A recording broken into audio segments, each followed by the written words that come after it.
Hi marketers, and welcome to our monthly LinkedIn Marketing Lab. I'm Renee Lowe. I'll be your moderator for today, and I'm joined by three very incredible presenters who you'll soon hear from shortly. So overall for today, the class that you're in is called Reporting and Analytics for LinkedIn Ads. Our goal is to really help you understand the impact of your campaigns, so hopefully by the end of this, you'll know how to assess how your campaigns are doing and how to optimize. Cool, before we get into the main event, I get to do a couple of housekeeping details. The tool that you're on today is called Slido. If you can hear me, great. That means that your live stream portion is working. On the right-hand side, you'll have the opportunity to ask questions throughout. We'll be allowing people to upvote questions, and we'll be answering the top most upvoted questions as we go. On the left-hand side, if you click into Agenda, I've included a point drive link with a bunch of additional resources, as well as a deck that we're going to go through today, so you can follow along through there. And then just a couple more things. We will take a quick coffee break near the middle of the section, and we will also be offering prizes. The top 3 most engaged users today will get a Rock Your LinkedIn video box, and these packages include a tripod, a microphone, and everything you need to essentially record videos that you can put on LinkedIn today. So the way you can get points today is by answering our poll questions correctly, asking us a ton of great questions, and making sure your questions get upvoted. And I do have to call out that you have the option of asking questions anonymously today, but if you do that, we won't know who's winning, so you're going to take yourself out of the running. Cool. Lastly, but not least, sorry, press that one a little bit early. We will be setting a survey live today. This is really important for us to understand how we're doing and see whether or not this class is useful for you. So please stay tuned till the end to take that survey and let us know what you think. And we can now get into the content today. I now get to ask our presenters to quickly introduce themselves. If you don't mind just stating your name and what you do at LinkedIn. Yeah, sure. Hi, everyone. My name is Jessica Castle, and I am on our technical solutions team here at LinkedIn. So I work with our sales team and kind of digging into any problems that you guys run into in Campaign Manager. Hey, everybody. I'm Mike McConaughey, a client solutions manager here in LinkedIn Marketing Solutions as well. We work on the LMS sales team, on the Accelerate team, as it's known here. Excited to get started. Hi, everyone. I'm Paulette. I'm an account executive here on the LMS team on the portfolio side, and I'm excited to be talking to you guys today. Awesome. So now that you know a little bit about us, we want to get to know a little bit about you today. So what city are you joining us from today? All right. We're already getting a couple results. My hometown coming in strong. Chicago. Gothenburg. Strong Chicago presence. Really strong Chicago presence. Big Chicago Ooh, presence Austin. today. Did you just get your family to join? They all I did. dialed in? I did. Good. All 40 of them. Columbus. Awesome. I'm always impressed by the international audience we have. Yeah. You guys are tuning in at a not very friendly time zone, so sorry about that. But we really appreciate you joining. Sao Paulo as well. Yeah. Dang. Colombia. Awesome. That's awesome. Yeah. Now we'll jump right into it. I will quickly give you an overview of the agenda today. We'll first go over measurement and a measuring overview so that you can understand and level set the foundations so we're all on the same page. Then Mike will deep dive into reporting in Campaign Manager and how to use the tool.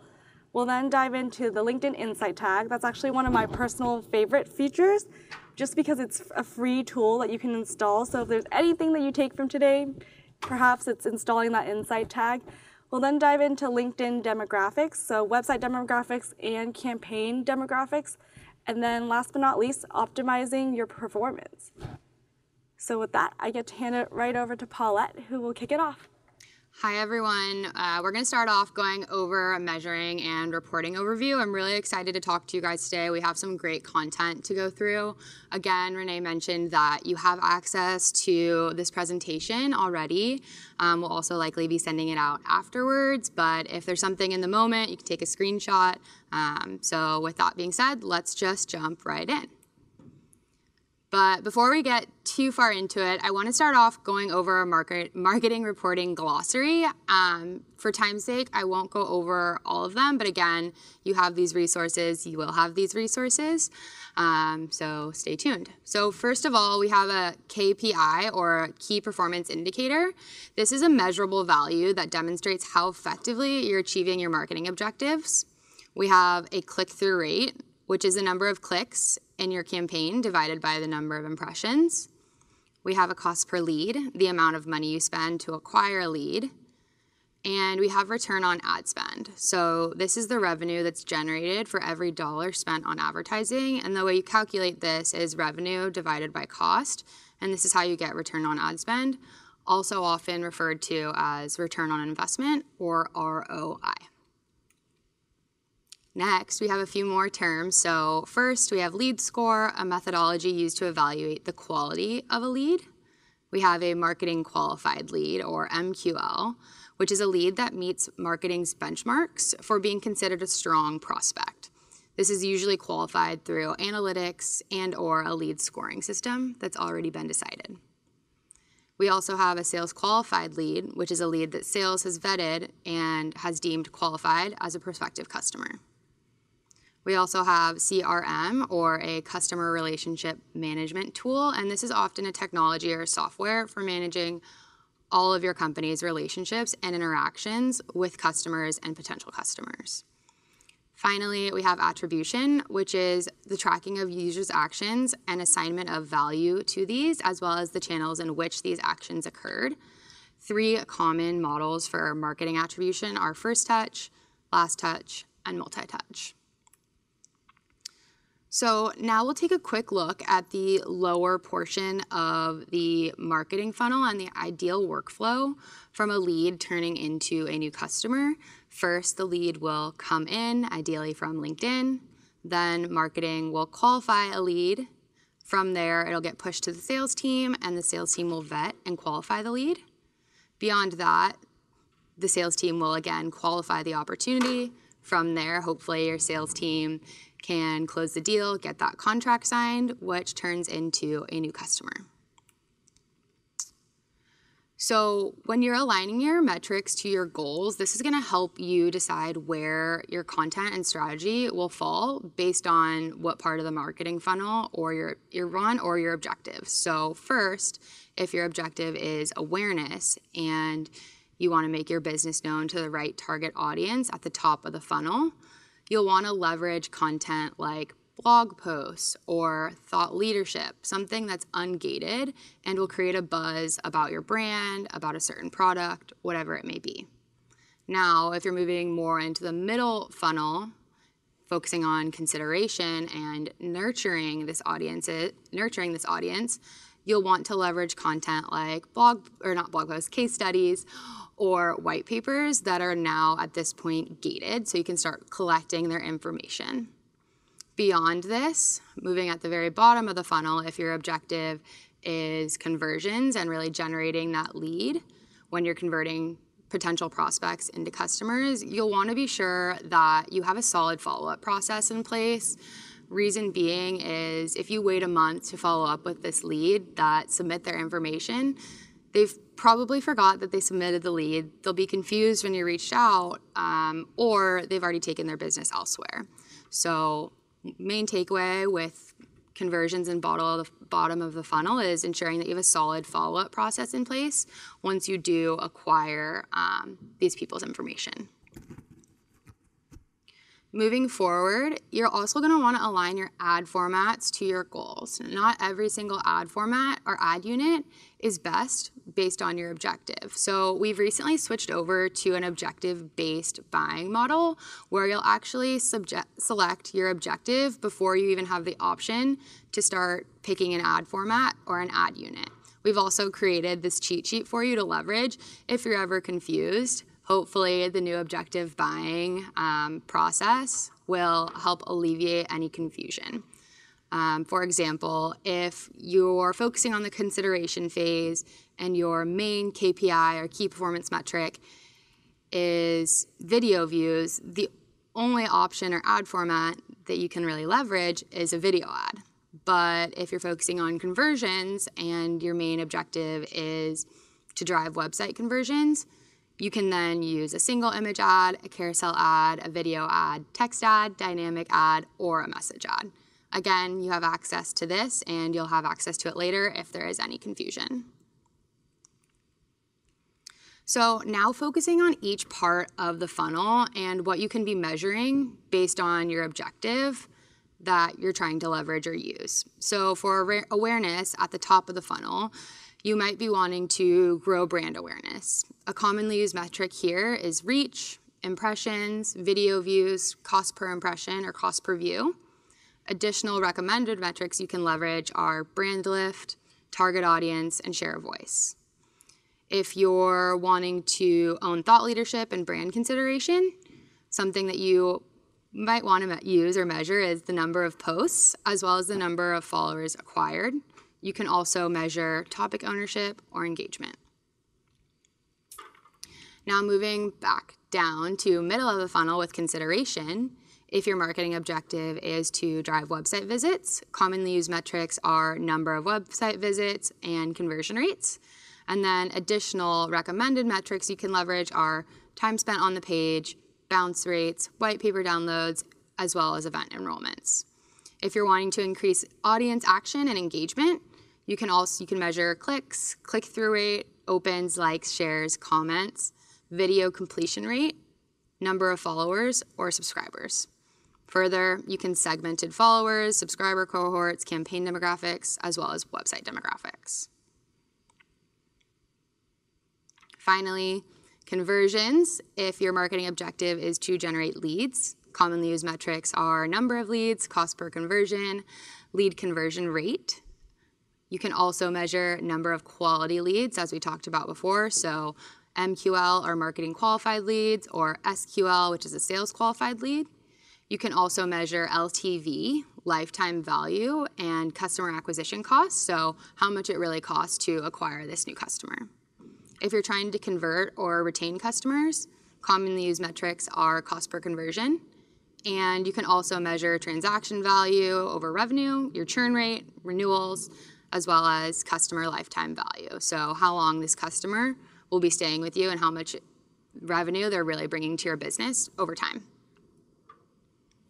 And finally, true measurement nirvana really happens when you can track a lead from the top of the marketing funnel all the way down to the bottom of the sales funnel. So again, first we'll start with a landing page conversion. From there, it'll move into a marketing qualified lead. Beyond that, we'll have an opportunity that's created by the sales team. The sales team will get the contract signed. You'll have a closed won opportunity. You'll have new customers, which will mean closed dollars and revenue for your business. So now we have a poll question, and you can go ahead and input your answer. What metrics can you use to prove success of a single image ad? I think it said white paper download or case study. Promoting an ebook. Okay, promoting an ebook. All good. While we wait for some results, I think there's a good question from Trevor. He asked, in general, what are the best KPIs to report on if you're just starting a campaign? Any thoughts on your gut? Yeah, so I'll take this one. It really depends on what your objective is. So if you're focusing on brand awareness, you'll want to focus on things like impressions or how many people you're reaching. If you're focusing on driving conversions or lead generation, then cost per lead, cost per conversion rate would be pretty important. So again, it really does go back to really having a good understanding of what your objective is and what your boss cares about. And then from there, deciding what metric makes the most sense. And we'll go over in a second how to match campaign manager metrics to your objective as well. Yeah, exactly. Great. We can turn over and look at some of the results. I'm seeing like CPC, CTRs, all good. Cost per download, impressions. This is great. These are all right answers. Yeah, all right answers. Cool. Awesome. So with that, I will push it over to Mike. I'll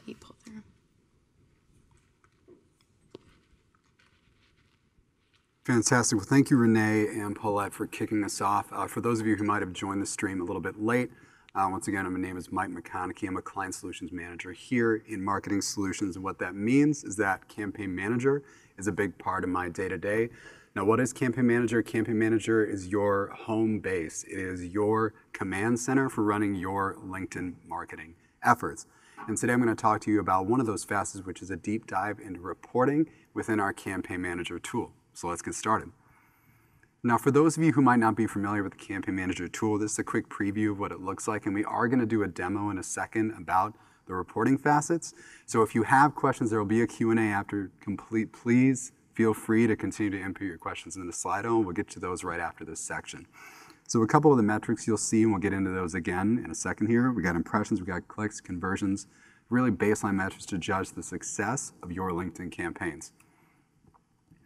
Now, we've gone through a big overhaul within Campaign Manager within LinkedIn Marketing Solutions, something called objective-based advertising, something that we're starting to wrap up here at the end of 2019. And we've done that for a couple of reasons. The first is for you to work faster. I know what my schedule looks like, and I know that as marketers, you're busy people. You need to be able to jump in and out of Campaign Manager and get certain data quickly so you can, number two, analyze quicker. And that's a couple of the reasons that we've done the objective-based method. The third reason being so you can personalize your metrics to you. So like that question stated earlier, what kind of objectives will define how I'm judging how my content is performing on the LinkedIn feed? And I'll show you exactly how you can look at that in a second. So now we're going to go into a little bit of a reporting demo here. We're going to take a live look at what you'll see within LinkedIn Campaign Manager. So we'll go ahead and kick it over here. So once you get into Campaign Manager, and taking a quick step back, there are a couple ways to do this. The first way is to go to linkedin.com/ads. Then in the top right, you'll see a button that says Create Ad. You click on that and it'll take you to this page. The second way is to go to your LinkedIn profile. Up in the top right, you'll see a button that says Work. Then you'll click on a button that says Advertise under that subsection. It'll again take you to this page where you can start creating campaigns and creating ads. The third way, and you can't see it on here, but there will be a URL at the top of this page. You'll click on that, save it somewhere safe. That's a one-stop shop to be able to access this page at any time. Now, taking a look at this, you'll have 3 bars across here. This is the number of the accounts, so this is the first page that you'll enter. Let's say you're an agency contact, you're working with a lot of accounts, you're working and representing a lot of companies per se. You can use this search functionality right here to click into your designated account name, which is what you've named the account, or just to search by company, seeing all of the accounts and number of companies. For example, here's us with LinkedIn. This top bar here, you can also filter by status, create a date, and then spent in total budget. And I do want to pause really quick here. If all you want is to go into Campaign Manager and say, I want to know what this account spent or what the total budget is over a certain time period, this is where you would do that. Say you don't want any more metrics. You can say that this account right here, over the lifetime of the campaign, which is all time, spent about $1,000. Now you have that information, you can quickly jump out and present that wherever you need to. So from here, if you click on the account to the left, I do want to say, if you want to go to the performance chart or demographics, you can do so from this account level as well. We'll do that at the campaign level, but I wanted to make sure you're aware of that. If you want to click into your account, you do so here. So let's dive in. Give it a second here. Great. Now the first thing that you'll see that I want to show you, and we'll select a couple of campaigns, you can do that by clicking the checkboxes here on the left, is to go to the performance chart. Now let's say you wanted to see how your cost was over time. You can go to average CPC and you can check, okay, it's a demo account, so we don't have a ton of information here, but this is how the campaign performed from a cost per click perspective. You can also select among these 10 or 11 metrics that are important to you to see how they performed over a certain time period here. And one cool thing that I want to show you that was added pretty recently is that if you select 3 or fewer campaigns, you can turn this aggregated button off, and you're able to look at the metrics from one campaign against the other 2. So I think that's really cool if you want to see maybe how many clicks do they garner over time. We see the test campaign 3 started off hot, fell off over this certain period of time. You can quickly access that information and then jump out and present it as you need to. Another thing you can look at from this perspective is demographics. And this will allow you to take a look at whatever campaigns you selected. In my case, it's 3 campaigns. You can take a look at how they perform from an impression, click, and CTR perspective by a certain number of targeting facets. You can do function, job title, company, etc. You can see specifically what kind of members from certain companies, or maybe certain company sizes, certain seniority, have been engaging with my content. And one call out here that's coming is you can now view this from a general performance perspective, but in the future you'll be able to view it from a lead perspective for sponsored in-mail and for sponsored video as well. So that's an exciting development they're working on that's coming shortly.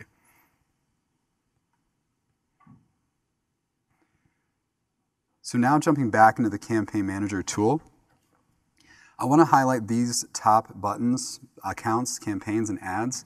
If you're running an online or self-serve account, which is essentially from a LinkedIn standpoint, means that you have not created an account through an insertion order, you'll also see a tab between accounts and campaigns called Campaign Groups.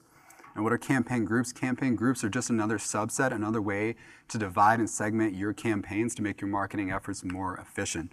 This isn't available for insertion order customers yet, but it is on the roadmap coming soon. Now, the most typical way that I personally have seen through marketers that I work with to segment these campaigns are by region, possibly by content, by line of business if that's necessary, or even by product. So if you have that capability, I would highly, highly recommend using it to make sure that you're looking at your campaigns in the way that makes the most sense in the most organized way possible. So if we take a look at this gray bar right here, you can sort by campaign name, by campaign status, spent total budget, daily spend, and other metrics like that. These will be your baseline metrics once I accidentally click back out of this. And then you can filter by the type of campaign status. So most often, at least in my experience, you'll probably be trying to filter for active campaigns or the campaigns that are running at a certain time. But you also can filter for campaigns that have been paused for a little bit. Or maybe you want to see how much budget you've spent on completed campaigns. You can do that here. Not only can you do that, but again, this is for online or self-serve accounts. You can filter by product. So let's say you just want to see how sponsored content has performed over a certain period of time. You click sponsored content, and now you can see only those campaigns that correspond to that product. Quick note that in this carousel also falls under sponsored content. So clicking back out of here, I mentioned earlier that we can look in Campaign Manager and see metrics by objective. The first way to do that, this Performance tab, is kind of our home base tab. It gives a little bit more of those baseline broader metrics, but it doesn't dive quite as deep. If you want to see, for example, how do my campaigns do when looking at clicks, follows, likes, how do they do from an engagement perspective? You would do that here. And then you can say, oh, look, over the course of the campaign, we had 7 members follow our company page. That's great. Or maybe we need to get a few more follows. Now, let's say you're a demand gen or maybe a lead generation marketer, and you're a little bit more interested in how many leads from our LinkedIn lead gen forms or how many conversions that your campaigns have acquired over the course of your spend. You can do that here. You can look at cost per lead, cost per conversion, and the rate at which members are converting as well. Now, a quick caveat here, we do need our LinkedIn conversion tracking enabled to see this part, and Jess will get into that a little bit later. And then for the lead information, you do need our LinkedIn lead gen form product enabled to see information populate right here. So if you're not seeing it, that's probably why. Now let's say you're running a sponsored in-mail, same exact process. You want to see how many members have opened your in-mail, maybe what does it cost to send to a member. This is where you'll find that information. Or maybe you want to find out how many people have clicked on a certain part of the in-mail as opposed to overall clicks. You can do that here as well. And last but not least, our newest product, so to speak, sponsored video. This is where I would highly suggest you judge the success of your video campaigns. You can look at metrics like view rate, views by quartile, or even how many people completed your video. This is a great place to really judge how your target members are interacting with your video content. And then I also want to highlight one other tab here, which is the bid and budget tab. This is almost more of a settings tab to see more of a holistic look at what your bids are across your campaigns and what the daily budget is. And what I do want to say is you might take a look at this and be like, well, I only need to adjust 1 or 2 bids, but I don't want to have to go into every campaign. What you can do is hover over the bid. If you click on that 750 right here, for example, it'll take you to the page where you can adjust your bid and your daily budget, both type and amount. So this is a really useful tool if you need to quickly jump in and out of Campaign Manager and adjust those totals.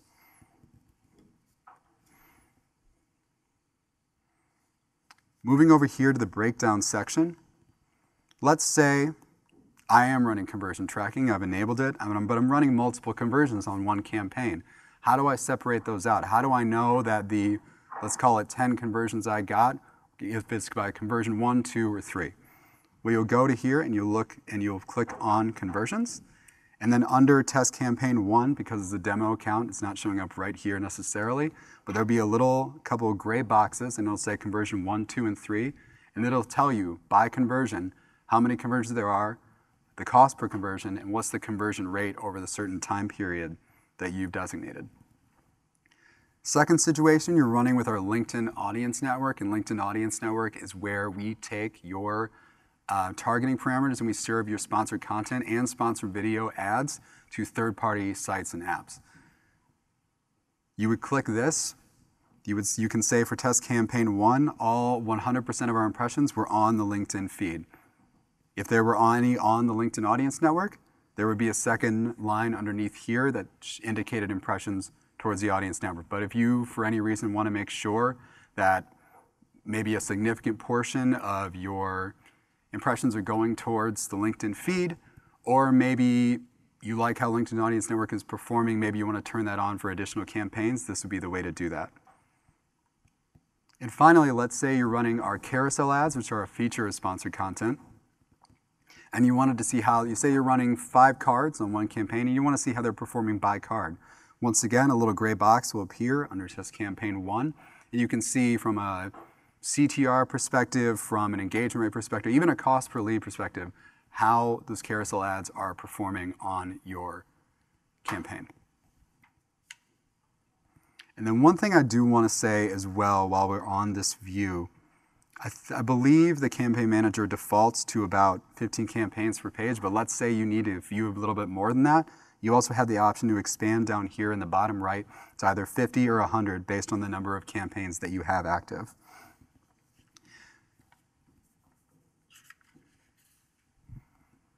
Now let's say you've got all that information and you want to see all the campaigns you could possibly select. You want to export that information and filter it however you deem necessary. What you'll do is select the number of campaigns. You go up to export. And really quick, before I click this button, I do want to say that it does, when you export, take a few factors into consideration. The first factor is your time range. So if you were to select the last 7 days, for example, it would only export the last 7 days. The second is whatever you indicate over here in these blue check boxes. Let's say you click the entirety of your campaigns, it'll export those. Let's say you just click 1, it'll export the information for campaign 1. So that's definitely something important to remember. If you export your information, you're looking at it, you're thinking there's missing, that would be the first place to check. So let's say we want to export information for the first 3 campaigns. I'll go over here, I'll click export, and there's a few views that you can export. From a campaign perspective, so your overall campaign level metrics, you can even dig down to an ad performance. So let's see how each individual piece of content performed across all campaigns that you've indicated. So this would mean for the 3 campaigns that I selected, every single piece of ad creative across those 3 campaigns will show up in this report. Going back to the audience network, let's say you wanted to see how that performed on a campaign and ad level. You could do that here as well, similar to the way you could see for the LinkedIn feed. And then you can do the same for conversion performance. This is the second way to get conversion performance out of Campaign Manager. You can export into a CSV and you can filter from there to see which conversions are performing better from a campaign, from an ad perspective. And last but not least, this is the demographic tab. This is going to be talked about a little bit later by Paulette, but if you want to do a quick data dump of all of your demographic info, this would be the place to do it, and it takes into the same time range and campaign considerations, but you can look at it at a more holistic view. Within Campaign Manager, you do have to choose by function or title, and this will give you a broad look at all of those. So let's say I want to do that. I would click export. I'm not going to do it right now just because I don't know how long it's going to take. A CSV will come and upload on your computer, and then you'll be able to open it and take a look at that data.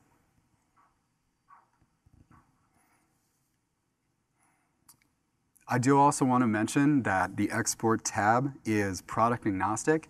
So all of these metrics that I showed you earlier, video, engagement, sponsored content, conversions, those will all be labels that you can look at data under. Now, obviously, if you're running an InMail, you're not going to have video metrics for that particular campaign.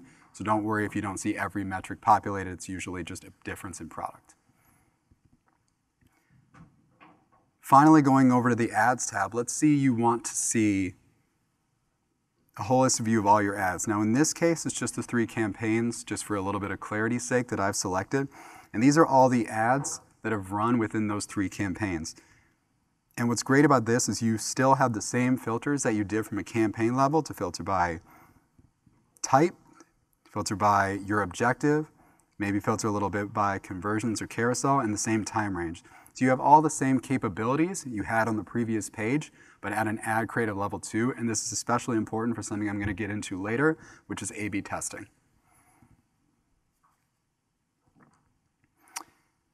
So now, we'll dive back into the deck. And I do want to caveat that with LinkedIn, we don't at this time offer automated reporting from Campaign Manager. So here are a few integration partners that we work with. There's a full list in this tiny link in the bottom left that you can check out, or you can go to one of our help centers to figure out what partners we do offer. We're ever growing in this area, so definitely take a look. If you want a little bit more of a managed reporting experience to make it a little less manual on your end. And with that, let's do a little Q&A. Cool. Thanks, Mike. Great job doing the demo. I learned a lot, actually, watching your demo. I think we were going through questions, and we noticed a lot of questions about like the general roadmap. And luckily, we have Jess over here who can tell you a little bit of what to expect. Yeah, so I just want to cover a couple of the things that we have coming up. So we will be seeing, as Mike was talking about, the export features. Hopefully, this is a little bit more long-term, but we do plan on trying to get more automated reporting out of that. But the major big thing that we have coming up next on the roadmap is those customizable columns. So you would actually be able to go in there, customize your own view so that you can actually see the metrics that you care about. So we're really talking about here digging in and knowing what metrics you care about, and this way you'll be able to label them all, create your own views, share those views, and that would all be in there. So that is the next big thing we have coming up, which is really exciting.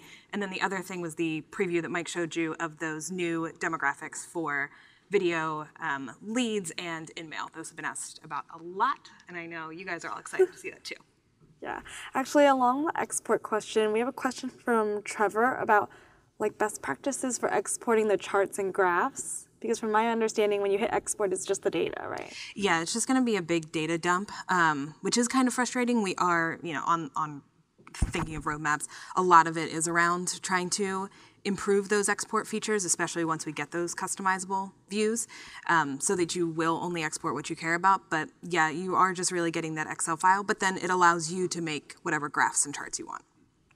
Yeah, and I would expand on that a little bit to say that if you, a little bit what I was talking about earlier, if you select certain campaigns, certain time ranges, that really helps break it down a little bit. Like let's say you do all campaigns all the time, that's going to get a little bit, maybe too much information. It's a little bit overwhelming. So if you want to look at, and this is another plug for campaign groups, like a certain group over a certain amount of time, that's another great way to break down your data to make it a little more snackable. Yeah, or even if you've like labeled them all with the same Exactly. the same title, things like that, you can narrow that. And like Mike said, whatever you've narrowed it down to on your reporting page, that's what we're going to export for you too, which is nice. That's awesome. I think we had a lot of questions too. This kind of ties into the roadmap of the ability to like delete campaigns. From my understanding in the past, we haven't been able to because it is tied with billing to make sure that we stay accurate, but I think yeah, so we're not ever, exactly like you said, with billing, we can't really actually delete them, but there is a hope that we can get those to an archived feature at least so that you can get those kind of cleaned up. I will say if you have any draft campaigns, you can delete those at least. So if you have a bunch of drafts sitting around that are frustrating you, can at least clear those out. Yeah, I think to add on a general tip is actually to filter. Mike showed you how to filter campaigns. If you don't want to see like old campaigns or complete campaigns, you can filter all of those out and just look for active ones. So a little hack for the time being of how to get that done. Okay, now diving into the great questions. So Nicole has a question about when she excludes job seniorities or job titles, she still sees those people in her analytics. Do you guys have any ideas of why that's happening and how to prevent that? I do. The most typical reason that that happens is that a lot of users have multiple job titles on their profiles, and sometimes these are multiple active job titles. So let's say you excluded human resources, for example, but they are the founder of their own startup that has nothing to do with that industry, then they're going to show up still technically in your targeting. So, not to worry. If this is happening at a great scale, maybe look into the help center or reach out to your LinkedIn representative if you have one. But that's the most typical reason that happens, because a lot of people have, they have their side hustles, they're working multiple jobs, and so they might still technically fall into your targeting, but they're also going to fall into a different bucket as well. So that's something to take into consideration when you're taking a look at campaign demographics. Yeah, and some of those seniorities, especially around like entry level versus senior, we do see some overlap just because of the title that they've put on LinkedIn. So as you guys know, you write in your own title, so it's up to our standardization team to kind of narrow that down, and there can be a little bit of overlap there as well. We recommend if there are specific functions, especially, or seniorities that you're looking to not target to, use the exclude feature rather than including just the ones that you want. If you exclude and they have that side hustle that puts them in there, we're going to make sure that they don't qualify at all, versus if we include, you would still see them. Yeah, that's awesome. Okay, another question from Beth about just like understanding campaign performance. What's an overall average CTR that you would recommend, or is there a way to find a benchmark in the tool? So right now, there's not a way in the tool to find a benchmark.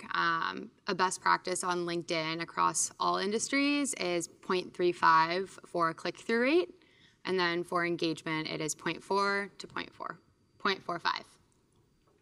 Yeah, and we do have a new forecasting feature when you're setting up your campaigns that will show you what we estimate your CTR to be. So you can take a look at that too when you're building and kind of get a good sense of where you're going to land. So maybe you are narrowing your target audience too far that it's going to put you under that general benchmark as well. And the other thing I would say there is that as you're optimizing your campaigns, like, don't be afraid to necessarily benchmark against yourself. Like, benchmarking against your past performance is a great way to see kind of how your campaigns are not only resonating with your target audience, but how they are impacting your marketing goals as well. Anna has a question tied to reporting about just general good guidelines for determining what you should be bidding. I think the forecasting tool might be a good way, if you guys could talk a little bit about that. Yeah, forecasting tool is best. Mike touched on this a little bit too, but really we're giving you a bid range, and we really recommend using that bid range. We find that if you're in it, and especially at the high end of it, you're really going to succeed a lot. But do you guys have suggestions too? Would you recommend? Yeah, it is very campaign and audience dependent. I'll say that, and I am going to touch on that a little bit later in the marketing lab. But I will say that, like, between the forecasting tool and the bid range, those are the best way to get at least off the ground, and then you can kind of say, well, I'm getting them at 15, I want them at 10 cost per click. That's too much. You can always lower it later.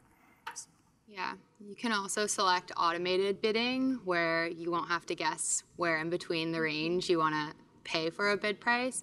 And the system now with objective-based buying will automate based on your objective to ensure that you win the click or the impression, whatever it may be. Awesome. We have a lot of time for Q&A, which is good. Trevor has a question about just LinkedIn Audience Network as a whole and how it works and where ads are typically served up.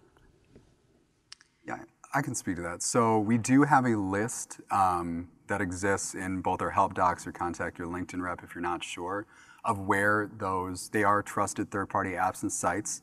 However, if you're not necessarily comfortable with a certain subset, we do have the ability, and this is a little bit more in the weeds, to submit a block list and block certain third-party apps and sites that you maybe don't run through compliance or you're just not comfortable with your ads serving on there.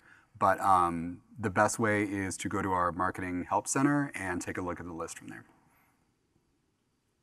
Another plug is that if you're using the LinkedIn Audience Network, it's best for brand awareness. It's just further disseminating your ads outside of the LinkedIn feed. We love our LinkedIn feed because it's a great environment for people to be in the professional mindset as well. It's also great if you want to necessarily scale your campaigns without having to go outside your specific designated target audience. Exactly. That's awesome. So you guys talked a little bit about like testing as well as like benchmarking as a whole.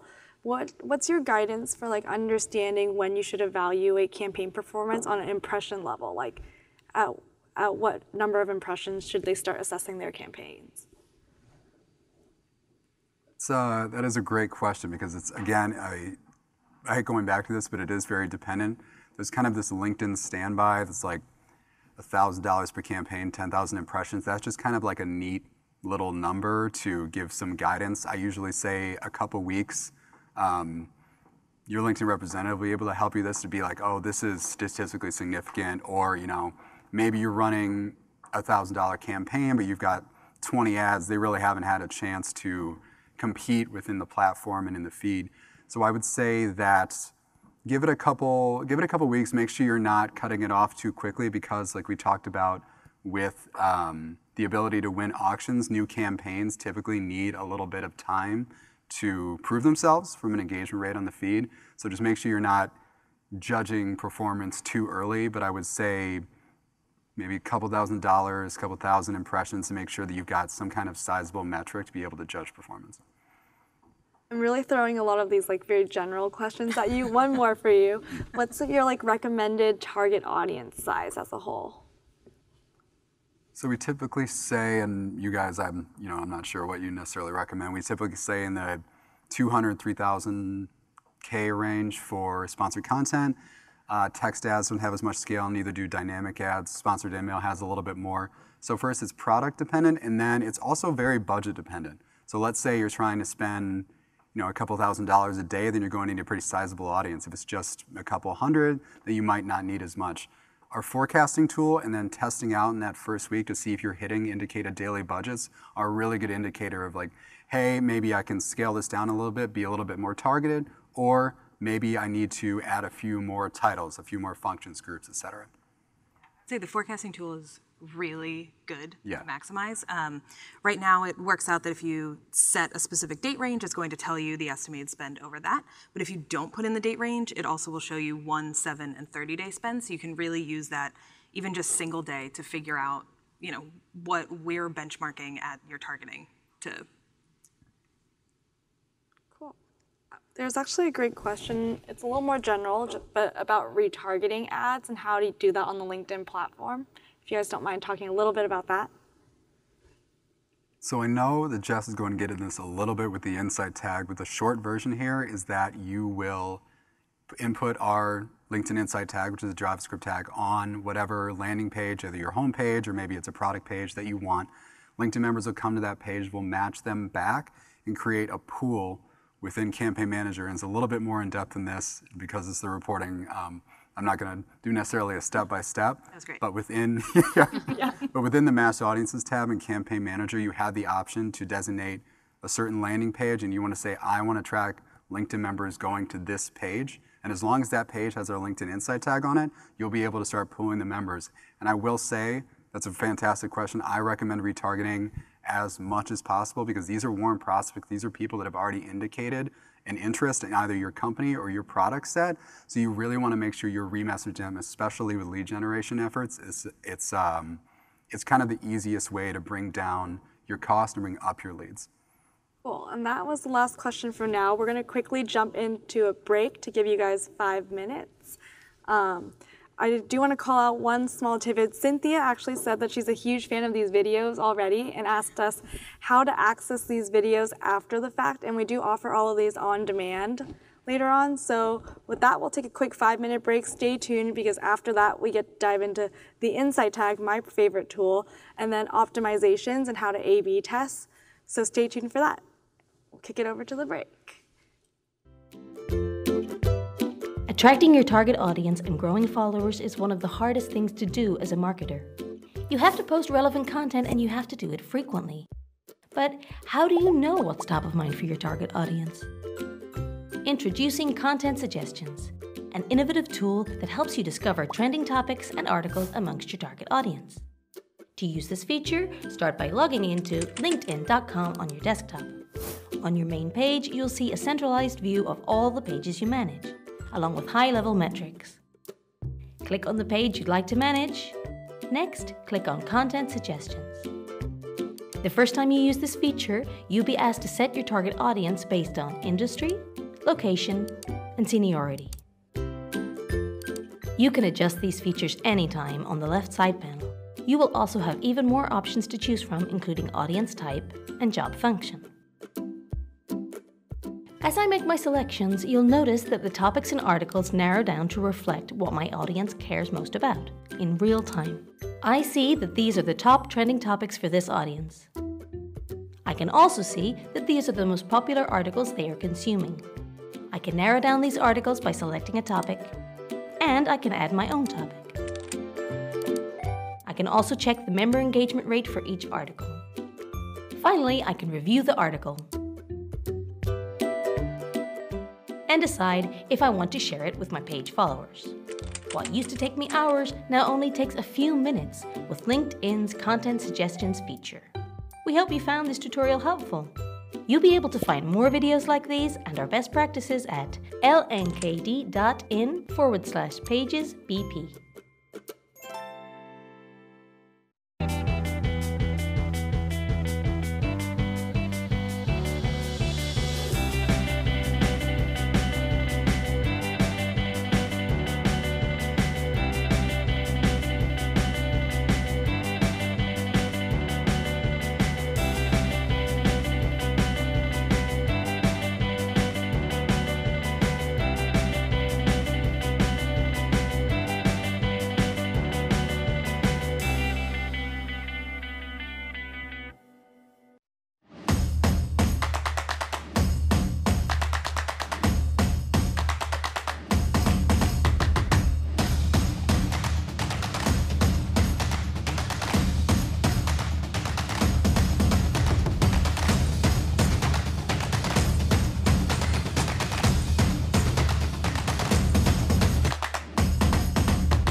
Hey, buddy. My name's Sid. I'm a swell kid. I made the elevator do what she did. Come on, I'll give you a lift.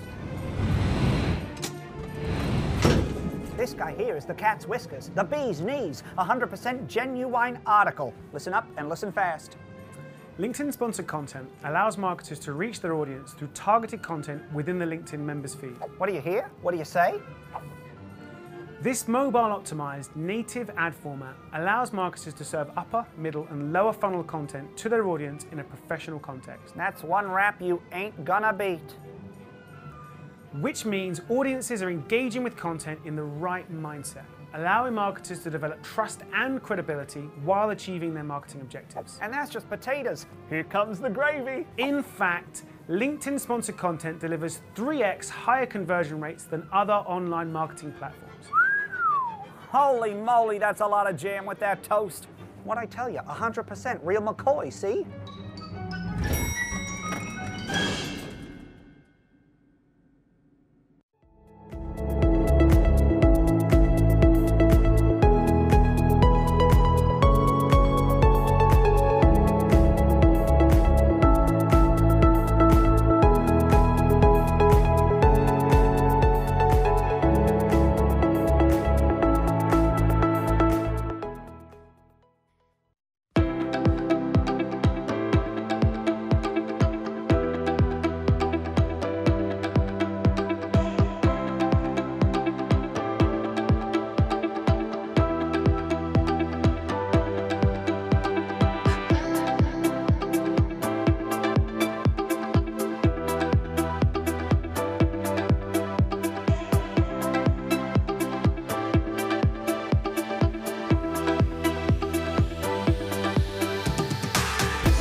Welcome back. Glad you're coming back and joining us. Hopefully you're tuning back in to win that Rock Your Video box. So as a reminder, if you take our poll questions and ask questions and get your questions upvoted, you'll be in the running to win a box, and 3 of you will win. So now we get to jump right back into content with Jess, who will be talking about my personal favorite feature, the LinkedIn Insight tag. All right. Thanks, Renee. I love hearing that it's your favorite because it's my favorite too, since I get to work with these guys in troubleshooting any problems that happen with it. So let's dive in. What is this Insight tag and what are you actually going to get when you install it? So our Insight tag is a lightweight piece of JavaScript tag that actually unlocks our conversion tracking, retargeting, and website analytics for any of your LinkedIn ads. So we've talked about this a little bit, but what we really recommend is that you take this tag and you implement it on all of the pages of your site so that you can get all of the good insights from these 3 products, essentially, and unlock a lot of really good tips and tricks. So you're going to go into your Campaign Manager tool, and you're going to automatically, right after this call, want to install the Insight tag. So what do you actually do?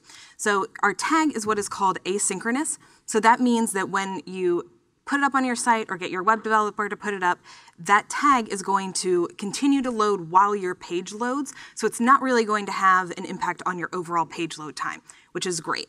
So what happens with that is rather than our tag stopping that entire page from loading, everything just keeps continuing right along. The other way that you can actually implement it is using what are called container tags. So you might have heard of these things like Google Tag Manager, Tealium, Floodlight tags, and through those you can actually use those other systems to implement your tags. It's a little bit easier. It lets you not have to go to your web developer every time. You actually just input them through those systems and they'll flow right into your site. We have instructions you can see on the left-hand side here. This is the new view of our LinkedIn Insight tag page, which has at the top the JavaScript portion of the code. The second option is a way for you to email it to yourself. And then the third option is going to be links to all of our Help Center articles for any of the main container tags that our tag is known to work with. Right, so you've got that tag, you're ready to go. What does this tag actually unlock for you? The main things, the first one is once you get that up and running, you can use our website demographics tool. And what's really great with this is you don't need to be running any campaigns at all to be able to see this. So you can put our tag up, build a couple portions of your site. We really recommend doing one audience that is just your entire site so that you can see who's coming to your site and what of the various LinkedIn facets do they fall under. So what companies are you seeing, company sizes, jobs, all of that right there under website demographics. Then we recommend taking that and you can actually use that to build your retargeting audiences like Mike was talking about. So you can use that to narrow down other portions of your site. Do you really care about a specific piece of content and you want to look at who is coming to those portions and retarget them with other pieces of content? Do you care about people that are reaching, say, even your jobs page and you want to retarget to them and get them to learn more about your company so maybe they'll come help you out and market to more people? All of that is available through our retargeting audience. And then finally, once you have those campaigns up and running, you can use our conversion tracking feature, which I'll do a bit of a deep dive on too, to really figure out who is getting to those pages after they have clicked on your ad or just viewed an ad, and where are they actually going on your site to really see the exact steps that a user is taking after they've seen that ad. And we did get a question, I think, that was a little bit around what's the difference between clicks and conversions. So your click is going to be anyone that has just interacted with that ad. So maybe they're clicking to your landing page. Maybe they have clicked to see your company page. They want to know a little bit more about your company. Any of those interactions are what's going to count as a click. A conversion is basically a deeper level of interaction on your ad. So where are they getting once they've clicked on your ad on your site? So some people will set up a landing page conversion, so they just want to see, do people actually reach that landing page? But most people go a little bit deeper. So maybe on that landing page you have a form fill and they want to track who actually filled out that form. Those would be your differences in those conversions there. So conversion tracking. Why should you actually use our conversion tracking? We really find that with our conversion tracking, because we're able to see post-click conversion. So like I just described, what happens when someone clicks on your ad and then where do they go? We can show you that. That's pretty simple. You can get that through some other metrics too, through other platforms. But what you're not able to see, and you can see through LinkedIn, is your view through conversions. So it could be that I just viewed an ad, I didn't click on it, and maybe I went later and I remembered, oh, hey, there was that cool company I saw on LinkedIn, and I Googled them and actually got to your conversion page and converted. So we're showing you all of the interactions, and if there were other ads that may have impacted someone finally converting on your LinkedIn ad. It also allows you to optimize really at your campaign and creative level. So you can see your overall campaign might be doing well, but maybe you have a certain piece of creative that's outperforming. It could even be that it's seeing fewer clicks, but more people are actually converting on that ad and really engaging a little bit more. So it allows you to do a deeper dive on optimization to the metrics you really care about through those conversions. It also allows you to have a much stronger ROI. As we were talking about with the auto bid feature, the auto optimization based on your conversions, we've actually seen a 13% reduction in CPAs by using that tool. Additionally, it really allows us, especially with our new objective-based advertising, to really go after the people that we know are going to engage on your ads and get through the entire process.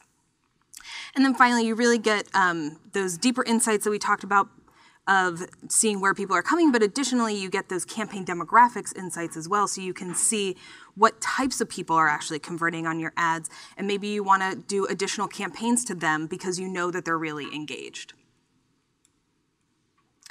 So I've sold you on conversion tracking, you're all ready to go, everything's exciting, let's get everything set up. So you should have already installed your insight tag on all of your pages. We're going to go with that assumption that you're ready to go there. Then you're going to go into Campaign Manager and create your first conversion. So on here, the first step is to enter all of the settings that you need. We have a conversion type, which is add to cart, purchase, lead, things like that, which kind of allows you to categorize your specific conversions and let us know what you're actually looking for. Then the next one is value. How much money are you assigning to this conversion? If someone converts, what is that actually worth to you? And you can use this to calculate the return on ad spend, and that will be one of the columns. The value is optional, but it provides those further insights if you do add that in.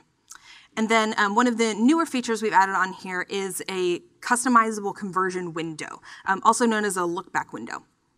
What these conversion windows are is it is saying how long after someone has either clicked or viewed your ad do you want to count a conversion. So the example here is we're saying that we will count a conversion up to 30 days after someone has clicked on an ad or up to 7 days after someone viewed an ad, which means that if you click on day 25, we're going to count a conversion, but if you click on day 31, we're not going to count that as a conversion. And the other setting that I really wanted to take a little bit of a deeper dive in, because we just released this out for everyone, is some new conversion attribution models. We have, for right now, we will be adding more later, but for the moment we have last touch each campaign and last touch last campaign. Last touch each campaign is how we've always attributed conversions. So if you're already going with conversion tracking, you're used to how we've been counting everything, that's the one that you can stick with if you'd like. The other option is the last campaign. Each campaign is going to attribute to every campaign that a user saw within that look back window.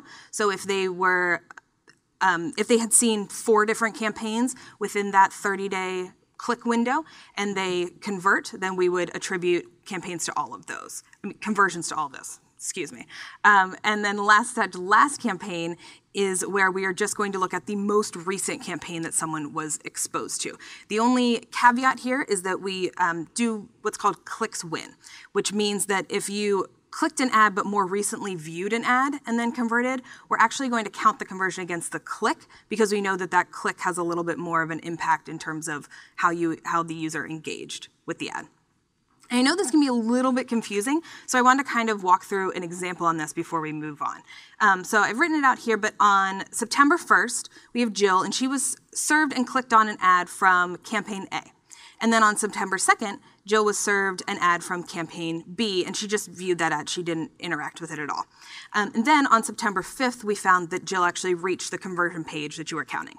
So if you were using last touch each campaign, we would count 1 click conversion against campaign A, and then we would additionally count 1 view conversion against campaign B for 2 total conversions. If you are using last touch last campaign, we are only going to count 1 click conversion against campaign A, because remember, clicks win even though she saw campaign B more recently. And we're not going to count anything against campaign B. So you're only going to have 1 total conversion in that case. All right, so you've established all of your settings, and now we're going to look at the different ways you can track. The easiest way is by using just our normal, you're driving to a thank you page, you have your insight tag on the page. We're going to use your website as a way to track. So we're going to base it on the URLs of your site. So using this way, we actually have 3 different match rules that you can do. You can do starts with, exact, and contains. It's a little bit easier to think of this in an example. So let's say that you are trying to track the page that someone gets to after filling out a form. And you want to track all of your form fills together, and all of the URLs have thank you in the URL. The easiest way to set this up is just have contains thank you, because all of your URLs contain thank you. And you can set that up and it would capture every person that gets to any URL on your site that contains thank you, and we're going to count those as a conversion. The easiest way when setting these up is really just to go through the conversion flow yourself and see the page that you're actually brought to in the end, and that's ultimately what you want to put in there as your match rule. The other option is, we know that a lot of people have setups where maybe you have a pop-up on your page where there's no real thank you page, or you're driving to a PDF where there's just some way where we can't really easily capture that thank you page based on the URL. In that case, we recommend using what are called event-specific image pixels. So that's just a secondary option when you're setting up your conversion, and we will generate an image pixel for you. And then you will use that image pixel to place on the button or whatever action on your site will prompt a user to be counted as a conversion. So an example of that is if you have that pop-up that's just a form fill, to sign up for our newsletter, enter your email here, that on that sign up button, you would place this pixel so that it fires whenever a person fills in their email and clicks the button. This one can be a little more complicated because it does take that extra developer work. I will say that it is a bit easier if you are already using some of those tag managers. Things like Google Tag Manager are pretty simple to get these what are called firing rules placed in there.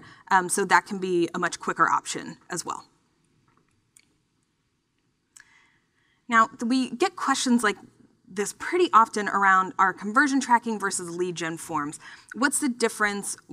Why should you use one and not the other? What's the point of having both, essentially? So conversion tracking is really going to be what is happening on your site. So a user is getting to your pages, and where are they going? How are they interacting with your site? And what are they doing? Whereas a lead gen form is going to be all within LinkedIn, which what makes this really easy is that we don't need to worry about getting a user to your site and taking any additional steps. They're already on their app on LinkedIn. They're quickly filling out the form because we can pull in all of their information from their LinkedIn profile right away, and they can sign up and immediately be counted as a lead. So it really takes away some of the friction that you might see with conversion tracking. But again, with the lead gen form, it's only counting they're interacting that once with that form fill. So what I sort of recommend is actually using them both together. So you might be having a lead gen form, but your conversion you might count is someone then getting to your site, and do they actually download that white paper that you suggested to them in that lead gen form? Or do they go to other places on your site after filling that out and becoming a lead, which really can lead them to be a much better lead because you see them really interacting there. So I would say kind of combining them is the best. You'll see here there are a couple additional differences in the conversion tracking. You're going to need your insight tag, things like that. But on the whole, really the difference is that friction in having them either on LinkedIn, or do you really want to track off your site?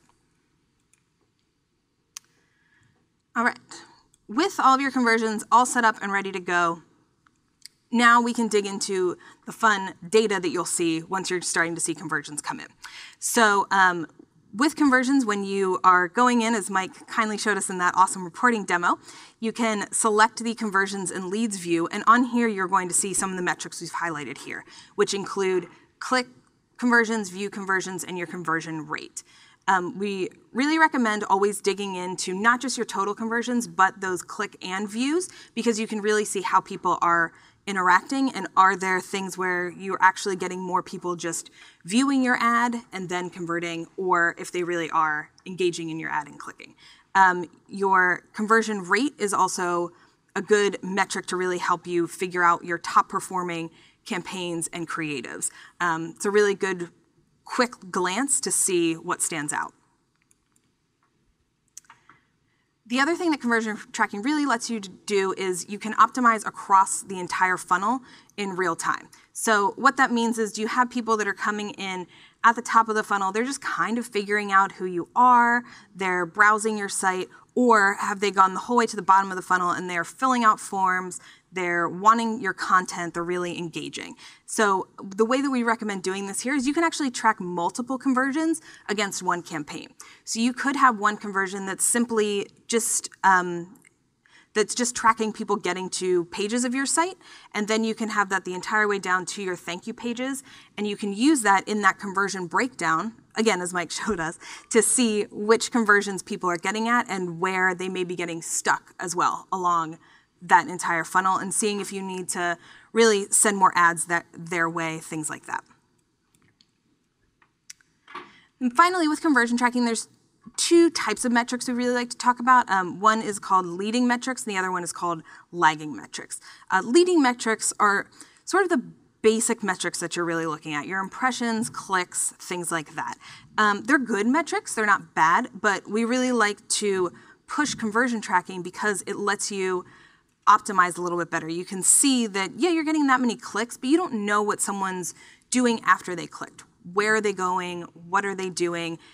Even what kind of clicks they're actually engaging on your ads, which is then where our lagging metrics come in. So what happens after those leading metrics occur? After that click occurs, where do they go? And you can really see here, it's an interesting view on this. I know it's a little bit small on here, but with this, we've broken out our click and view conversions. And as you can see, they have 43 total conversions on this campaign, which is great, but most of them are actually view conversions. So on these, we're really seeing a lot of people that they might not be necessarily clicking on those ads, but because they have viewed them, they're still able to interact. So with this, you actually might want to take a look at why aren't they clicking on your ads? What is driving them to see it and convert, but not click and convert, and kind of give a different analysis on there as well. The other metrics that we've highlighted here, just to let you guys know, is we have a cost per conversion that you can see, total conversion value, which is going to come if you've placed that conversion value field in your conversions, and the same with your return on ad spend as well. All right. Awesome. We have a question from Eric. He said that he's having trouble doing retargeting on LinkedIn due to audience size being too small. How large do audiences have to be for retargeting? Yeah, that's a fantastic question. So it's any list that includes retargeting, as well as our matched audiences email or contact list, has to be at least 300 members to be used in a campaign. And a quick caveat for that, once you do input it into a campaign, if you add additional targeting facets, that campaign as a whole also has to be 300 members too. So remember that 300 number to launch any kind of live LinkedIn content. Yeah, and the other thing I would try to keep in mind with retargeting is that it can take a while for you to really build that pool. So we keep people in those pools for 60 days, which means it could take you up to 60 days to see the full potential of that audience size. So sometimes, especially if you're really looking at small portions of your site, it can take a little bit of time to get there. The other thing we really recommend is to just expand on the pages that you're looking at as well. Yeah, that's awesome. Tyler has a question actually about when you pause a campaign, will LinkedIn continue to attribute that campaign if someone converts later on, provided it's within 30 days? Yeah, we actually will. So if it is depending on what your look back window is, we will continue to attribute those conversions until that look back window is up. We're actually soon to be adding in a 90-day look back window. So if you're using that one, you can really see it for a long time if you have a really long sales cycle. So I have seen examples of that where people have shut their campaign off and they're still seeing some conversions trickle in just as users really engage, or especially if you're still targeting them with other campaigns, we may be attributing those conversions as well. Cool. Last question before Paulette goes. Does the insight tag only work if someone clicks through from a LinkedIn ad, or does it still track regardless of where they came from? Yeah, it tracks regardless of where they came from, but we are only going to attribute conversions if they have been, if they've seen an ad at least. So they have to have been served an ad. They don't have to have clicked on the ad for it to work, which means if they just viewed it, and like I said, let's say, I do this all the time. I see an ad and then I don't click on it, but I may Google it later and go find out and actually convert. I would then get counted as a view through conversion on LinkedIn because I saw that ad, but I didn't actually click on it. Cool. Now Paulette is up. All right. While Paulette goes up, I think there was one more question as we reshuffle and play musical chairs that we're getting a lot of. How does the insight tag work with the Facebook's pixel, and can you use them simultaneously? Yeah, you can use them at the exact same time. I believe Facebook does it slightly differently where they encourage a lot more individual, what we call event-specific pixels, whereas we just have one tag on your entire site. But yeah, you can use them at the same time. They're totally fine. I think it's in a different one of our marketing labs, so shout out to joining more of these. But I know that one of the other recommendations really is even tracking pages that you might be having users come to via your Facebook ads and compare them against what they're coming to through your LinkedIn ads as well. Yep. Shout out to the lead gen, using LinkedIn for lead generation marketing lab. And then now Paulette can finally go. Cool. Thank you, guys. Back to me again. We'll go over some LinkedIn website and campaign demographic analytics. Mike touched on this a little bit in his demo, but we'll dive in a little bit deeper. So first, with campaign demographics, this is where you're going to be able to understand the audiences you're engaging with either your active campaigns or campaigns that you've already run that have been completed. And you'll be able to measure leads and conversions from specific audiences as well. So you'll be able to get a better understanding of the company name, the industry, the job function, seniority, as well as geo and company size that are interacting again with ads that you've run through Campaign Manager. So how do you use this? There are a few different ways. One, you can identify demographics to double down on and really see if there are certain industries, titles, companies that are converting at a higher rate maybe than others. You can separate out these campaigns once you do identify this to, again, capitalize on the success that you're already seeing. Now, on the flip side of this, you can also identify demographics to exclude that maybe aren't performing so well or aren't the right type of person that should be making a decision on whether or not they purchase your product or see a demo.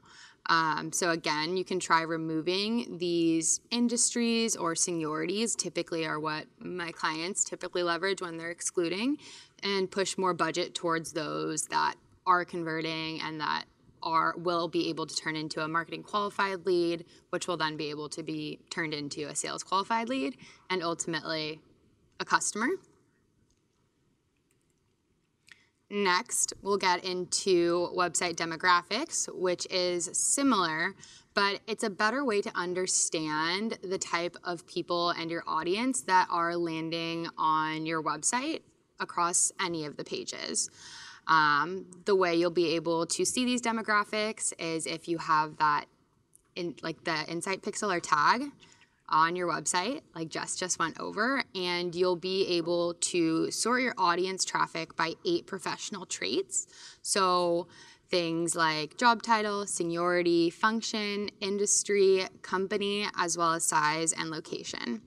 You can see this LinkedIn data across all pages on your website to really see maybe if one page is converting higher than the other, and so on.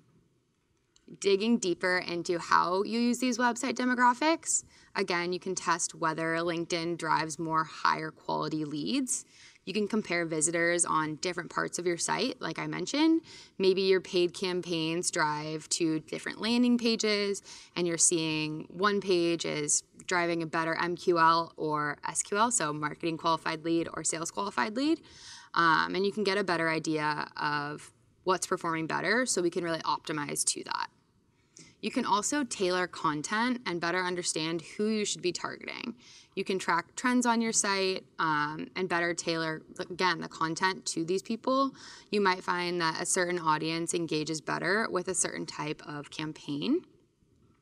And again, you'll be able to retarget visitors with LinkedIn ads using your website demographics as well. You can create retargeting segments based off of actions that members have taken on your site. So maybe somebody has clicked onto a blog post or your homepage on your website, and you want to continue to nurture them like a little bit farther down the funnel.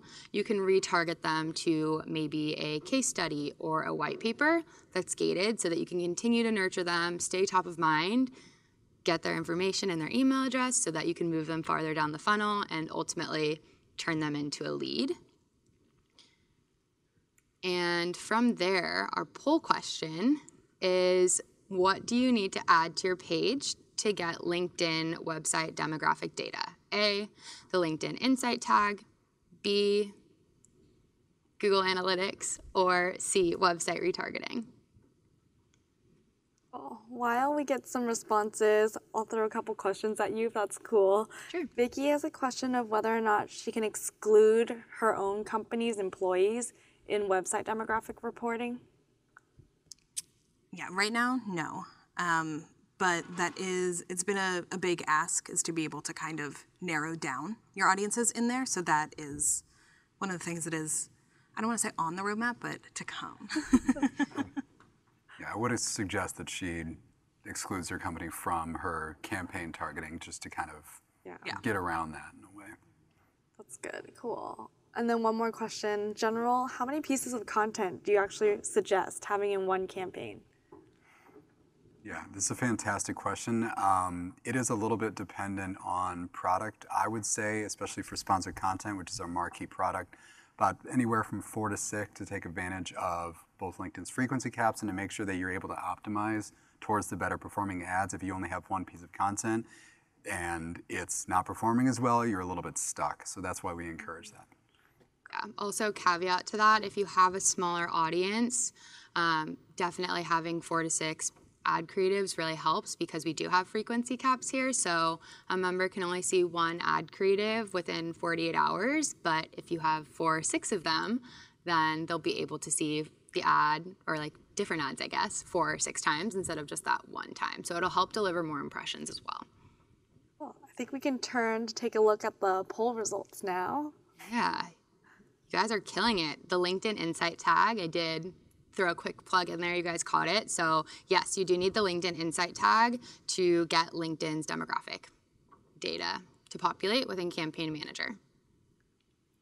Cool. And from here, I'll push it back over to Mike. All right. Thank you again, Paulette. And now we will get to, I believe this is the last section of our lab today, but definitely not the least important. We're going to talk a little bit about optimizing your LinkedIn campaigns for success. This is a section that I am weirdly passionate about as a client solutions manager. This is a big part of my day-to-day in particular, and this is something that I'm talking to marketers about a lot. So I'm excited to kind of jump in and be able to show you a few ways that you should be thinking about optimizing your LinkedIn ad campaigns. And the first and most important of those ways is to optimize by A/B testing. And there's a couple ways that we can do that on LinkedIn. The first being to test different targeting segmentations. So what you'll want to do in this situation is take your content that you've developed, your maybe 4 to 6 pieces if you're following best practices, separate it out into a couple, like 2, even 3 to 4 campaigns that are a different target that still fall within your overall audience, the overall people that you want to reach. Now, there is a quick note on there to make sure audience expansion is turned off, just so I'm being a little bit upfront, audience expansion is a tool, it's a feature in Campaign Manager that basically takes the audience that you've built and then in cases where you need a little bit more scale, expands upon them, makes assumptions like, hey, they're targeting HR job titles, they don't have this one included, maybe we'll serve a couple impressions. And you're absolutely welcome to turn this on or off within Campaign Manager, but that's what that is. LinkedIn Audience Network, by comparison, does not go outside of your target audience, but puts your ads on third-party sites and apps. So that's the difference between those two. And when you're thinking about A/B testing, LinkedIn Audience Network, probably okay. Audience expansion, I would absolutely turn that off, and you can find that within your Campaign Manager tool. And then a great note on here, make sure your ad naming conventions are clear. So when you go back into your reporting later, you're very quickly and easily see which was the better performer. Now the second way you can do this is say, you're exactly sure I know these 300,000 members, that is my exact target audience, and I'm not deviating from that at all. You can test different types of content, and there's a few ways that we can do this. Also, quickly before we jump into that, you can also separate it out by type of sponsored content. Unfortunately, at this time, I think we touched on this earlier, that if you want to run carousel ads versus video versus regular static sponsored content, you'll have to do those in 3 different campaigns. That is on the roadmap, but is not available yet in Campaign Manager. So how do we want to think about doing this? Testing job function versus job title versus even, I would go so far as to say, job skills, job groups, maybe industries, maybe different seniorities. Test as much as you possibly can that's still relevant within your target audience, still relevant to see the kind of content that you're producing. And then standard targeting versus the website demographic targeting that Paulette talked about just now. Maybe you have a set of standardized targeting that maybe your sales team is focusing on, but then maybe test that against people that are indicated that if they've gone to your website, they're interested. Maybe you're not necessarily reaching them right now, but maybe you should test to see if those people are relevant. And then the third is to test at maybe higher seniority versus a lower seniority. And then I would expand on that a little bit to say you could even test SMBs versus enterprise companies versus mid-market. Really branch out as much as possible to see where your content resonates. And then from a creative standpoint, test your headlines, change around a few words. This could be as simple as flipping one word at the beginning of your introduction copy. Test emojis or maybe different hashtags in this campaign. Maybe you're not sure what hashtag for an awareness play that resonates most with your audience. Test a few. That's perfectly okay. Maybe a different background color. Maybe it's simple to change the background from red to green. That's a way to get a few more creatives in market, get closer to that frequency cap. Strong CTAs in your headlines. We absolutely encourage this. You never really know what CTA is going to resonate with a member, whether they want to learn more or whether they want to click here. The only way you can find out is to test. And then testing your imagery, and we'll go into that a little bit later, but the one I want to call it specifically is try calling out your audience. This is something that I would love to see done a lot more by marketers on the platform. Let's say, only if it makes sense though. Let's say if you're targeting advertisers, you could even say something like, hey advertisers, check out my content. Obviously it's going to need to be different than that, but just starting with that job title, as specific as you can get, that's a really, really great attention grabber that honestly, if I'm scrolling through my LinkedIn feed, I see, hey, client solutions managers, I am immediately taking a look at that content. So we're going to take you for a few optimization scenarios that either you may have encountered or you might encounter when running LinkedIn ads and show you how to kind of position your content in a way that grabs the most efficient results and helps you reach your marketing goals. So let's take a look. Scenario 1, your campaigns are having trouble scaling despite having relatively large audiences. And when we say that, that was a great question somebody had earlier. 200, 300, even like 500,000 members, whatever makes sense for your budget. But the problem here is that despite having that audience, you defined it, it looks good from a scale perspective, it just doesn't seem to be spending or reaching the way that you want it to. And when we see that, there's a couple of things that we look at. The first being the bid.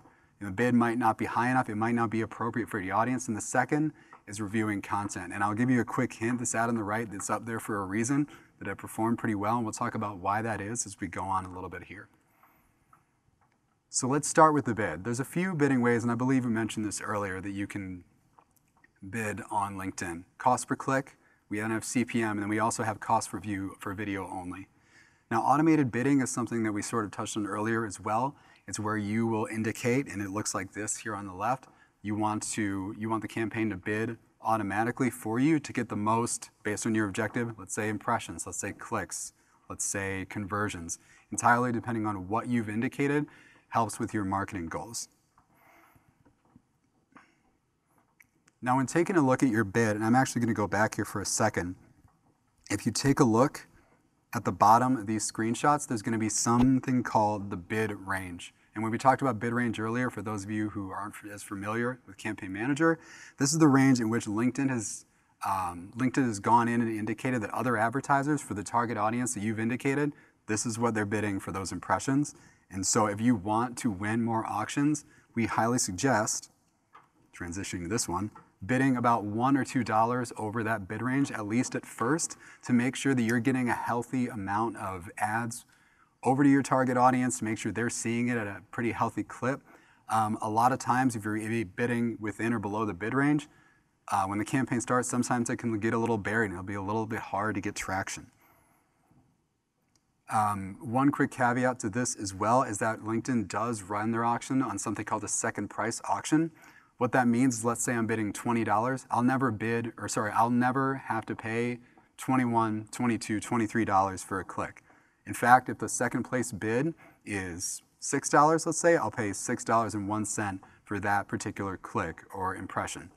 So rest assured, just because you're setting a high bid does not mean you are absolutely paying that high bid at every turn. And as we're saying in the force panel here, if you find that you're setting your bid at $20, let's say you're more comfortable with 10, you're getting it at 15, you always have the option to go back and reduce that later. It's not set in stone. So that's why we always encourage to bid higher at the beginning, because you have the freedom to change it later. And finally, your relevancy score is something that's important within the auction. The relevancy score takes in a couple of factors into account. That first factor is engagement within the feed. Higher engaged ads are given a little bit more favor in the auction. And the second one is how consistent activity within Campaign Manager on the feed. What I mean by that is if campaigns are paused for too long, the relevancy score will indicate that they're not as favorable within the auction. This is why we encourage our marketers across the board to have at least some kind of always-on initiative with that. When we say always on, that's what we mean. Campaigns that are running consistently within the feed to make sure that you're getting the most efficient bids possible and winning auctions at lower costs. So let's take a quick look at content. Now, the first tip, review your content and invest in great images. We'll take a look right here on the left. I don't know what this is.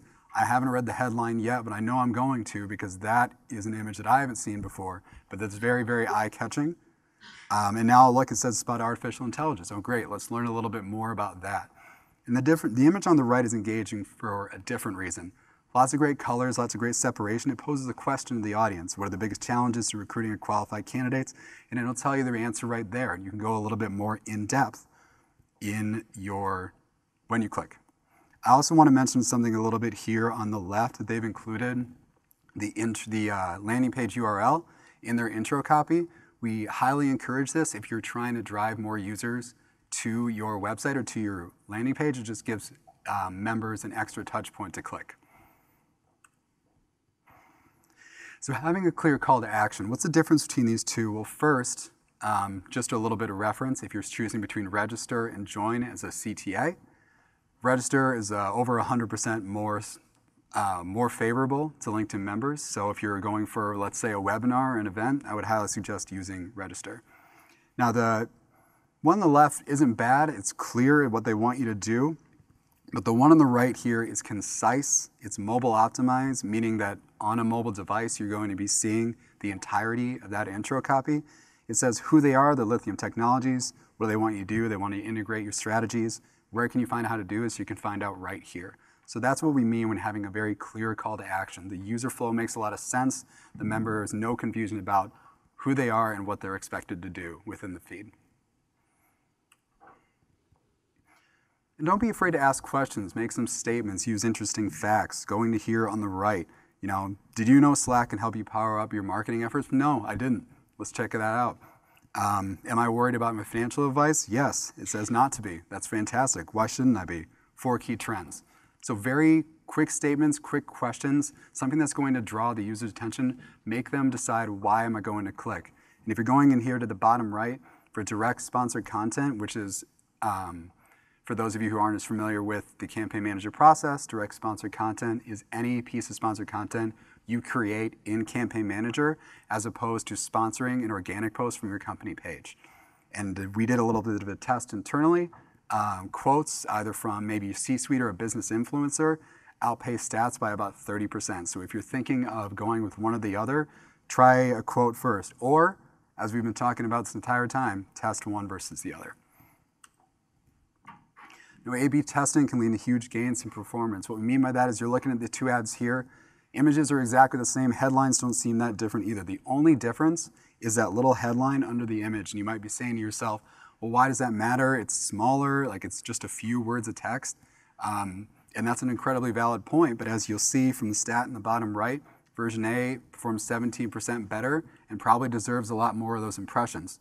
So, needless to say, this is a great use case for why you would just flip one small thing. And as you can see, not a lot of manual work here, just writing one quick headline. And you can do that for 3 or 4 pieces of content without necessarily changing your image, without necessarily changing your intro copy. Small adjustments like this, and I know marketers are busy, can really help get your message out there more consistently and to the more relevant audience. And finally, we use a real-time example on what exactly we mean from our big LinkedIn Sophisticated Marketers Guide to Content Marketing, our big BlackRock piece of content. We've got an image here on the left. It's somebody using their device. We've got an image here on the right of a woman taking a look off into the distance. And I'll give you like a couple seconds of reflection while this loads to say to yourself, well, which one probably performed better? It's this one. Not only did it perform better, it performed almost 300% better from a conversion standpoint. So once again, we always encourage, if possible, if you have this available, to use images of people over images of things over text. And quick side note, that woman actually works here. It is kind of fun if you have the resources available to like maybe include your employees in your content marketing, get a little more invested in what you're doing. Just a side thought, do it if you can. And finally, have fun. LinkedIn is known as a trusted environment for professionals to engage with other people in their network, well, outside of their network, in their industry, and for content marketing in general. But that doesn't mean it has to be stuffy. It doesn't mean it has to be boring. You can take images like this that are a little more unique, a little more maybe cartoony, a little bit with the car here. Images like this on a platform like LinkedIn really stand out as unique and notable, so don't be afraid to get a little bit creative with your images. So the second scenario, that's the longest scenario, just for context. You're seeing a high engagement CTR, that's great. That's fantastic. You're seeing those top funnel metrics and they're at a really high rate. They've been improving the entire campaign, but you're not seeing the conversion numbers, or let's call it the lead numbers, that you were necessarily hoping for. There's a couple reasons that might be, and the biggest one, at least that I see when I take a look at content marketing campaigns across the feed, is reviewing the landing page. This is especially important on mobile. I cannot state this enough. Either sometimes you'll click on an ad and the page takes forever to load, or sometimes you'll click on an ad and the form fill is so far down that they're scrolling, for 20, 30 seconds to find out what they should be filling out. Obviously on desktop it's a little bit different, but as our platform is ever increasingly mobile and as our lives are ever increasingly mobile, this is really, really crucial. Does the form have unnecessary fields that could be removed? The reason that phone number, I feel, just from personal experience, I know it's on here as well, is on there, is people are a little bit skittish about getting their phone number. If you need phone number to, let's say, call it a conversion or call it a lead, you can absolutely keep it. However, if you feel that you could follow through on that lead without the phone number, I would absolutely test like maybe one landing page against another, or maybe one lead gen form against another, and we'll talk about that in a second. And finally, LinkedIn Autofill. LinkedIn Autofill puts a little button on your landing page, the user will click it, their LinkedIn info will populate on your form fill. However, if you want to get around all of that, I highly, highly, highly suggest using LinkedIn lead gen forms. What the experience is here is that the user will see your ad, they will click on it, the form will flip, their first-party LinkedIn data is already populated there, so all they have to do is click submit, and then bam, they've got the thank you page. You're going to go to grab your, let's call it a white paper, an ebook, or whatever you were offering them, and that all the friction has been taken out of the conversion process. So we have a lot of help center docs around this, or if you have a LinkedIn representative, ask them about it. But if you're concerned about demand or lead generation, this is the first place that you should stop. And finally, again, what Paulette talked about earlier, if your campaign is run for, this says a week, again, whatever determines a sizable amount of media, check your campaign demographics. Maybe the people that you were trying to reach aren't necessarily the people that are clicking or converting. This is a great way to start excluding people from your targeting that maybe don't make as much sense. Maybe you weren't aware that you were reaching so many, I don't know, chefs, for example. Maybe you want to exclude chefs from your targeting. Scenario 3, your ads are driving leads, fantastic. You've skipped the part in scenario 2, but they aren't moving the rest of the way down the funnel to maybe those sales qualified leads, those closed opportunities, or those acquisition metrics. So there's a couple ways to think about this. One is that they may not have been nurtured enough. Maybe they converted on the first time, which is ideal, but maybe they are just not as familiar with the company as they need to be. This is a great opportunity to take the list of emails, to take that list of leads, put it in a CSV. You can upload that into Campaign Manager under Mass Audiences, and then you can target them with a little bit of ungated content, maybe an ebook, maybe a white paper, maybe something that is going to pique their interest since they've already given you their information, to say, I wasn't thinking about this company after I submitted my information, but now I've got a little bit of free relevant content. Let me give it another look. Or maybe there's a product from that same company that I haven't explored yet. Maybe I'll go back to their website and take a look at that. So nurturing your leads down funnel to that sales qualified level is extremely important when you want to get, you want to get a lot of ROI out of your LinkedIn campaigns. In the fourth and last scenario, your content is resonating with your audience. You're seeing high social engagement, but so what? What does that mean for you? A couple things. Your relevancy score that we talked about earlier is going to be high. You're going to win more auctions more easily at a more cost-efficient price. Second thing, social interactions like shares lead to viral impressions. And what we say and what we mean by viral media at LinkedIn is essentially ads will be served to your target audience, and then if they like, comment, share those ads, they'll be going out to their network that might not necessarily be in your target audience. So not only are you reaching your target audience, you're then reaching their networks essentially for free. And this last one is once again near and dear to my heart because I do this a lot with marketers that I work with. Enabling the follow button, which you can do with our engagement objective in Campaign Manager, allows users to follow your company page directly. So all the content that you're putting out on your company page, you can engage those organic, those kind of warm prospects, to use that term again, for free. And because it is organic media, because these people have already signed up and indicated like, hey, I want to see more from LinkedIn, for example, the click-through rates and the engagement rates that we see in organic content are typically higher than paid. So that's another great reason to invest in your followers. So finally, putting it all together as we come to the end of this lab, we hope that you have your LinkedIn reporting cheat sheet today. So we hope that you're able to map your marketing goals to our objectives within Campaign Manager to reach those KPIs that you've set forth with your campaigns. The second is take a look at leading metrics, your click-through rates, your engagement rates, your impressions, and then move down the funnel towards your lagging metrics, your marketing qualified leads, your sales qualified leads, your acquisition.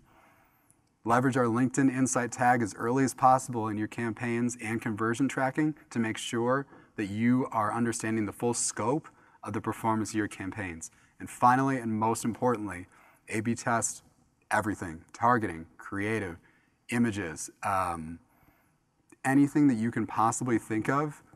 I would highly, highly, highly encourage you to spread it as far as possible. And now back to Renee. Cool. So before we jump into final Q&A, just a couple of housekeeping details. Reminder that this recording and the slides will be sent out to all of you. We'll also be offering a ton of other classes. So this is just one in our full series of LinkedIn Marketing Lab. So if you look at the slide right now, you can see we offer fundamentals using LinkedIn for lead generation, which just helped me plug earlier. And then we're in the reporting and analytics class. So this is just one of many. So if this was helpful for you today, please check out our other labs. I will include a link after this event in the follow-up emails. And then finally, please take our survey. I'll be setting that live shortly. That allows us to continue to host these programs as well as optimize and improve your experience. So we'd love to know what you thought. So I will set that live right now. And then we can jump into final Q&A. We have a decent amount of time, and it's good because we have a lot of questions. So I think one question, based off of what Mike was just talking about, is the relevancy score. There were a lot of questions about how you find that score and where in Campaign Manager that lives. Yeah, so we don't share the explicit relevancy score as to like how you're really competing in the auction, but we do have something that's kind of a good metric that you can use, and that's the campaign quality score. So when you download and export the files, it's actually one of the columns there. What that one does and how it's a little bit different than your relevancy score is it's really looking at generally who is targeting the same type of people and how their ads are performing versus how yours are. So it's not really looking at how you're performing in the auction. You could be beating them in some auctions, but it gives you a decent benchmark. I will say if you're looking at your metrics and they look really good to you, you think they're really good, and you take a look at your quality score and it's low, that can happen if there's just like a campaign that's dominating and kind of pushing it down. So it's a decent metric to look at, but don't use it to benchmark everything on. Cool. Rochelle has a question about InMail. So she's running the same InMail month over month. She's wondering if the same people get sent that same InMail if they haven't opened or replied, or is there a way to like exclude people who've already received it? So with InMail, a member has to be on the platform at that time to be delivered that InMail. There's also a 45-day window where they can't have received an InMail from anybody else to be able to be like a candidate to receive your InMail. Yeah, that's actually funny because with the 45-day frequency cap, if there's a big conference happening, our general some tip is if you want to own that member's inbox is to get ahead of it and like send your email and get your email campaign started earlier so that you can essentially own that person for 45 days.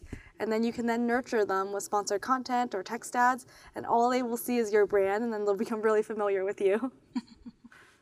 Cool. We have a question about just general tips and tricks for establishing your target audience if you're just getting started. Sorry, can you repeat that? Yeah, you're good. It's a little bit confusing. So just general tips and tricks if you're just getting started on how to figure out who to target.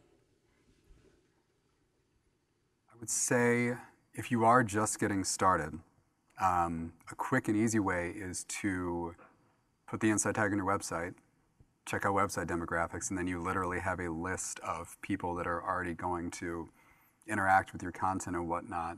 That's a great place to start if you have not launched any media. If you have launched a little bit of media, campaign demographics, as Paulette was talking about, but I would say that if you've launched nothing and you're a little bit hesitant to launch something with a very vague idea of a target audience, website demographics is a great place to start, to say at least, well, I don't know if these people are interested in everything I have to offer, but I know they're interested in my company. Let's start with them first and then narrow down the targeting from there.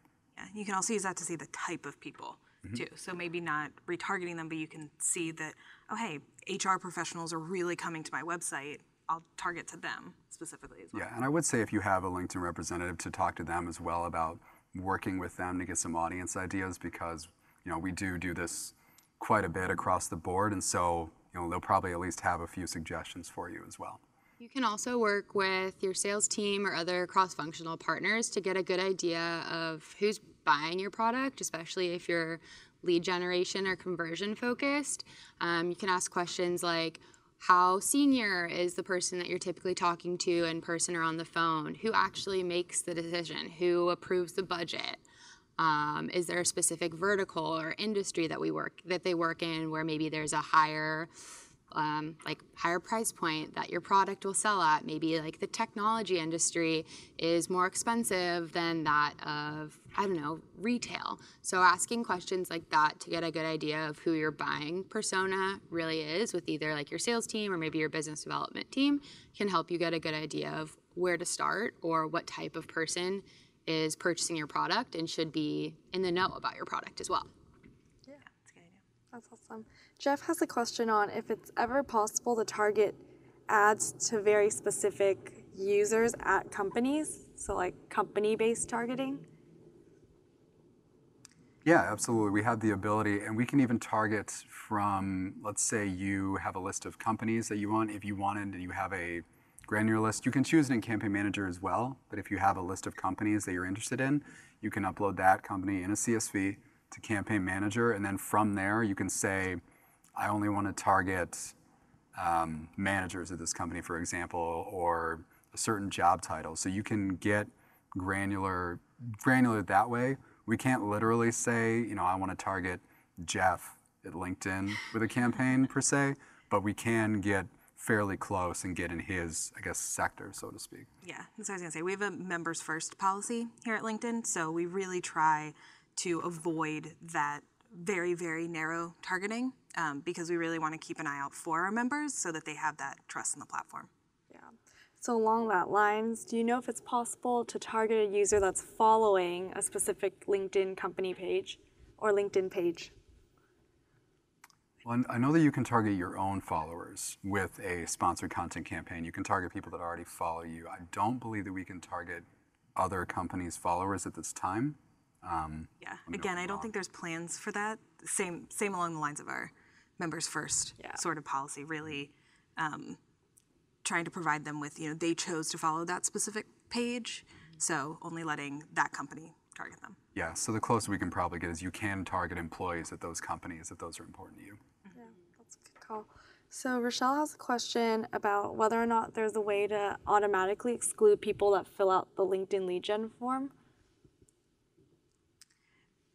You can't exclude those leads specifically.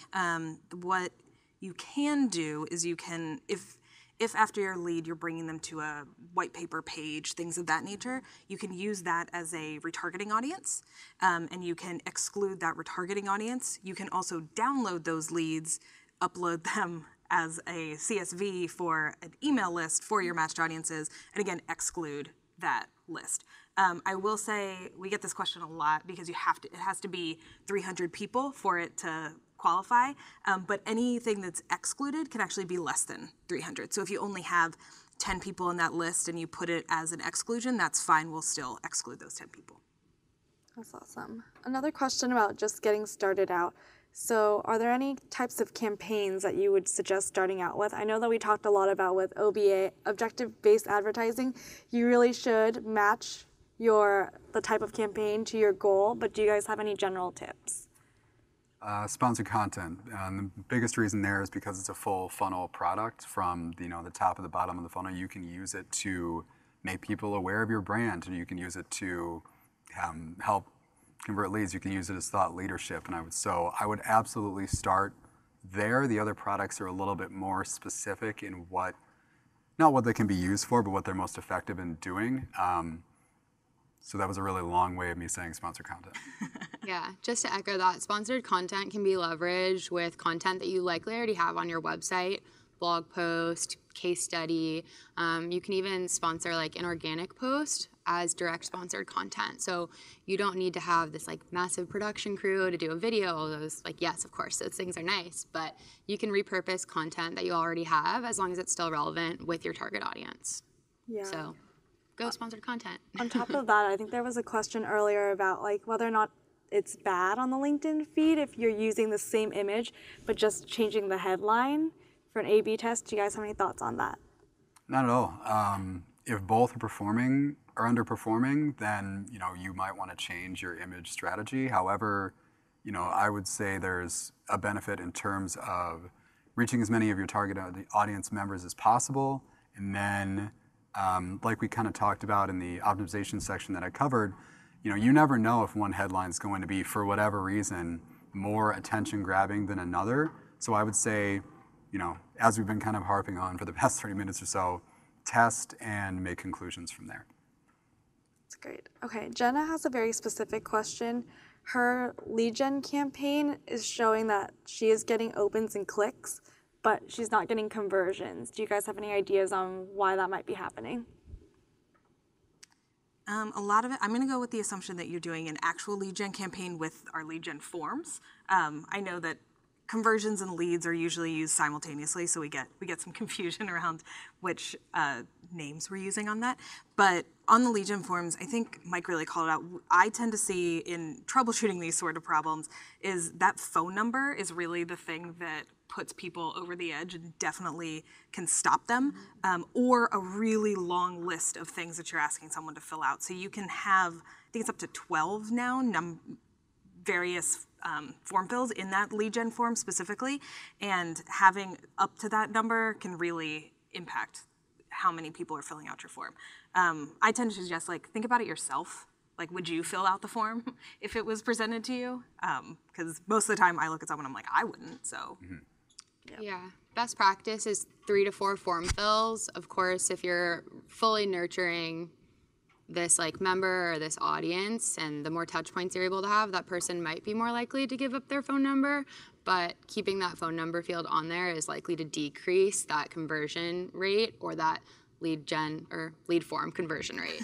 So if you can avoid the phone number, that's a recommendation, but of course if you need it on there, just go in there knowing that you might have a lower conversion than other campaigns where you don't have that field on there. Yeah, and Paulette and Jess kind of nailed it here, but just kind of expand on that.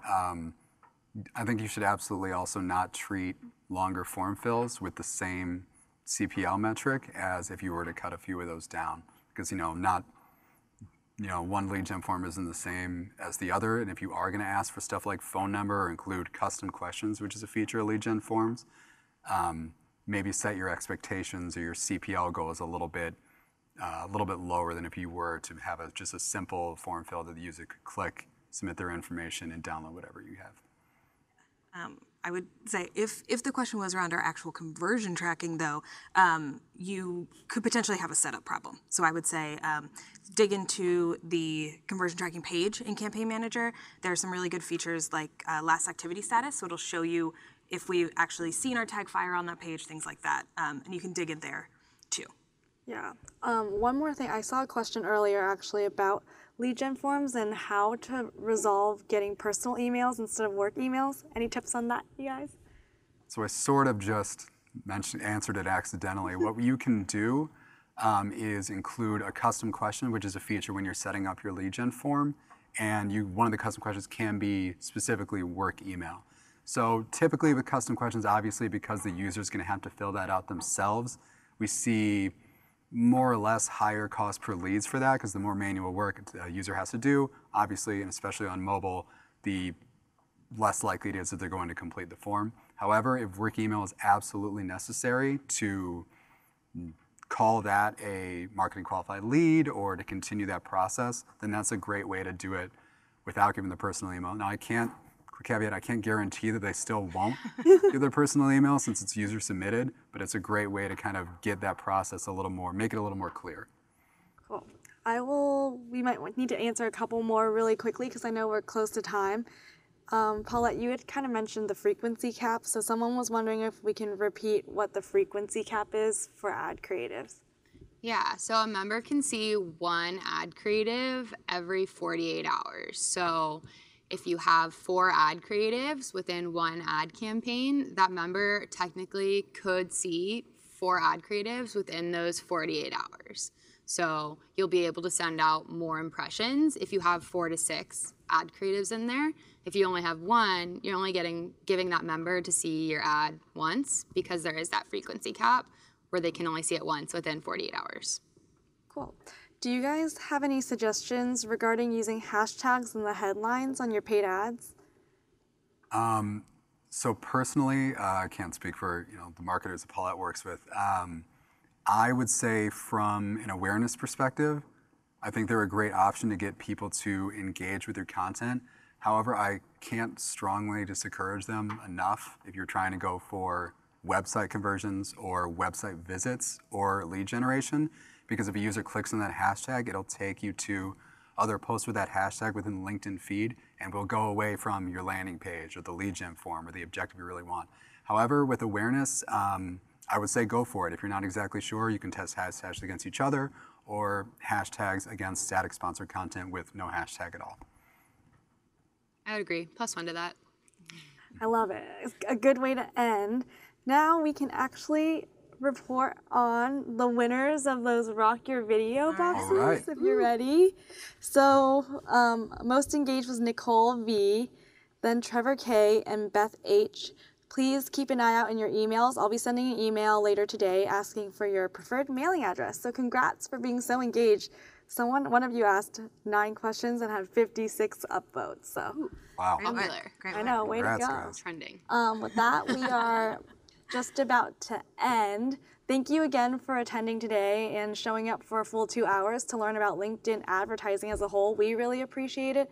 Quick reminder to please take the survey. That allows us to continue to improve and optimize this program. And thank you for your time. And thank you, all of you, for joining us today. Thanks, everyone. Thank you. Great. Thank you, everyone.